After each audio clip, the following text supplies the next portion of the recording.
अस्सलाम वालेकुम। कैसे हैं आप सब? उम्मीद है बिल्कुल ठीक ठाक होंगे। अपराजिता के प्लांट में जो इस वक्त फ्लावरिंग हो रही है वो तकरीबन लास्ट, मेरा ख्याल है मेरे प्लांट में फ्लावरिंग होगी, इसलिए कि ये प्लांट अब डोरमेंसी में जाने वाला है और तकरीबन अब जला ही गया है। इसलिए कि आप देखिए इसके लीव सारे येलो होने शुरू हो गए हैं, ब्रांचेस भी थोड़ी थोड़ी सी सूख रही हैं और फ्लावर्स का साइज भी थोड़ा थोड़ा सा मुझे लग रहा है थोड़ा सा कम हो गया है।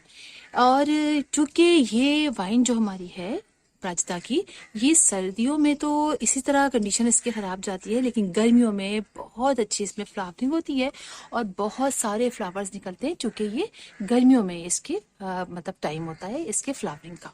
अभी भी आप देखिए 4-5 फ्लावरिंग फ्लावर्स निकले हुए हैं और कुछ ही दिनों में इसके सारे लीव झड़ जाएंगे और फिर सिर्फ ब्रांचेस ब्रांचेस रह जाएगी। तो आप ये मत समझिएगा कि आपका प्लांट खराब हो गया है, बस आपको थोड़ी सी केयर करनी है क्योंकि ये डोरमेंसी में चला गया होगा और आपने इसको देख के पानी डालना है, बहुत ज्यादा पानी भी नहीं डालना है।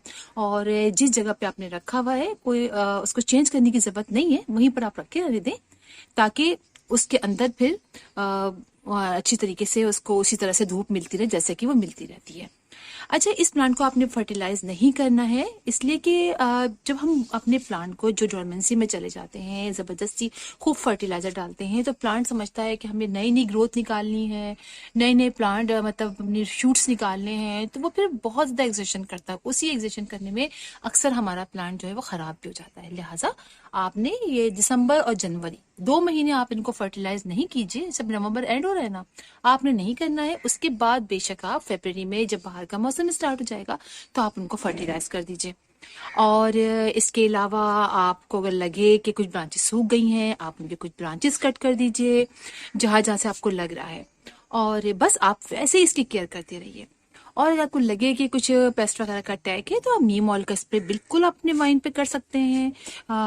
और इसके अलावा बस यही सारी छोटी छोटी केयर होती हैं इनकी, तो हमारा प्लांट बच जाता है। और इसके अंदर जो ये बीज निकलेंगे इसमें ना फलियां सी बन जाती है, जैसे कि आप ये देख रहे हैं कि ये देखिए मेरा ये जो इस तरह से सूख जाता है ना, जैसे ये देखिए ये आप हो रहे हैं ना ऐसा, तो ये थोड़ी बहुत एक छोटी सी एक फली सी बन जाती है। उस फली में सीड्स होते हैं, आप उनको तोड़िएगा नहीं अभी। अगर आपको सीड्स लेने हैं तो आप नहीं तोड़िएगा, उनको बनने दीजिएगा, वो पूरे ब्राउन हो जाएंगे तो उसके बाद आप इनको कलेक्ट कर लीजिएगा और आप फिर फरवरी में इनको लगा लीजिएगा। और अगर आपको आपके पास सीड्स हैं तो फिर आप इनको तोड़ दीजिए ताकि प्लांट की ग्रोथ जो है मजीद जो है वो खराब ना हो। और इसी तरह से हमारा प्लांट, और बाज दफा ऐसा भी होता है कि हमारे कुछ लीव झड़ते हैं और कुछ लीव्स हमारे इसी में लगे रहते हैं। सो कोई ऐसी परेशानी की बात नहीं है। जो लोग परेशान हो रहे थे उनको मैं बता दूं कि ऐसी कोई परेशानी की बात नहीं है, बस आप अपने प्लांट की केयर करते रहिए और आपका प्लांट इंशाल्लाह जैसा ही सीजन चेंज होगा आपका प्लांट दोबारा से। और हाँ, एक काम और कीजिएगा, आपके पॉट के अंदर जो नीचे जो लीव्स वगैरह झड़ के गिरे हैं, अगर वो हटा दीजिए, थोड़ी सी खुदाई कर दीजिए ताकि अंदर हवा भी जाती रहे और आपके प्लांट में फंगस वगैरह ना लगे। इसलिए कि अक्सर ऐसा होता है कि ऊपर से बारिश का पानी भी गिर रहा है, आपके पत्ते भी गिरे हुए हैं, तो चूंकि प्लांट वैसे ही डोरमेंसी में गया हुआ होता है और हम उनको इस तरह से छोड़ देते हैं और सर्दी का मौसम होता है तो फिर प्लांट में फंगस लगने का खतरा थोड़ा ज्यादा हो जाता है। ठीक है, बस इन्हीं बातों का आपका ख्याल रखना है और फिर इंशाल्लाह आपका प्लांट दोबारा से गर्मियों में दोबारा से बहुत अच्छे तरीके से इनकी ग्रोथ स्टार्ट हो जाएगी। तो फिर इंशाल्लाह आप लोगों से मुलाकात होगी किसी और वीडियो में किसी और टॉपिक के साथ। तब तक के लिए अल्लाह हाफिज।